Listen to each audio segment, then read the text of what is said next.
A sudden death has a surprising amount of powerful perk combos, and yes, I have got about 1-2 punch with Trench Barrel special. We'll cover that later though. First, what I believe to be the best all-rounder combo for regular gameplay. Discord with Redirection. On paper this does make sense. Discord allows for ammo-free kills to build up redirection stacks.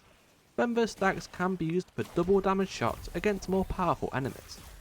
But that's only part of the story. Check out the redirection stacks on each shot fired here. Bear in mind it is usually just 2. Turns out, likely unintentionally, the sudden death is getting redirection stacks on a pellet basis rather than per shot, and those stacks can still be utilised to great effect. You may think this is just easy stacks to get, but just as easy to use.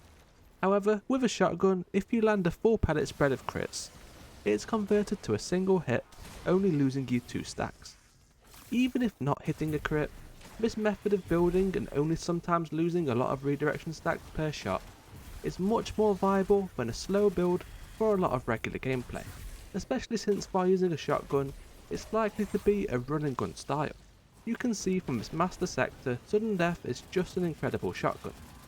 Stun champions are the ideal target for a double damage redirection shot, then as an aggressive frame, the hard hitting shots are enough to always one-shot red bar enemies, ensuring a zero ammo spend special weapon while Discord is active.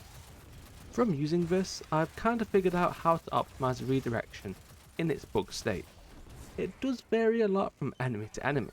Against red bars you want to be at medium range, at least for a shotgun standard. Close enough that a lot of pellets hit, but far enough that there may be a slight damage fall off, so enemies don't just die to 1-2 pellets, which gives you reduced stacks. Against mages or higher where you'll be spending the stacks, you just want to barrel stuff as much as possible. At melee range, even when not landing a crit, sometimes only 2 stacks are spent this way.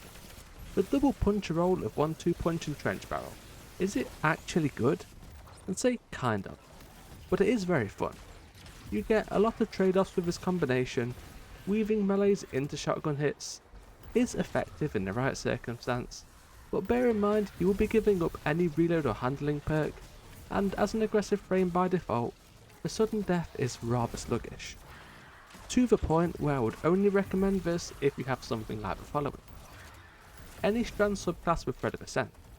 Strand Titan is the go-to punchy class, and my favourite pairing with this role, either for regular charge melees, or you can grapple spam with either the Navigator or Tangles. Any Hunter subclass with Marksman's Dodge. This is even better if you run Dragon Shadow, including the Spirit version or Ascension. Arc Combination Blow or Prismatic being good pairings. Warlocks don't have much use for this role unfortunately. You could use it with something such as Facet of Command, cheat reloads, but even then the melee options are limited. Outside of these, there's other ways you can go. Threat Detector Trench Barrel for a snappy trench shotgun is still viable. Aggressive frames are sleeper picks for trench, the higher base damage goes a long way to getting the most out of this perk. Envious Assassin with Redirection is a potential role if you want to just fire non-stop into a boss. And then for the remainder of this season, destabilizing rounds is not a bad choice at all. Pair this with Redirection.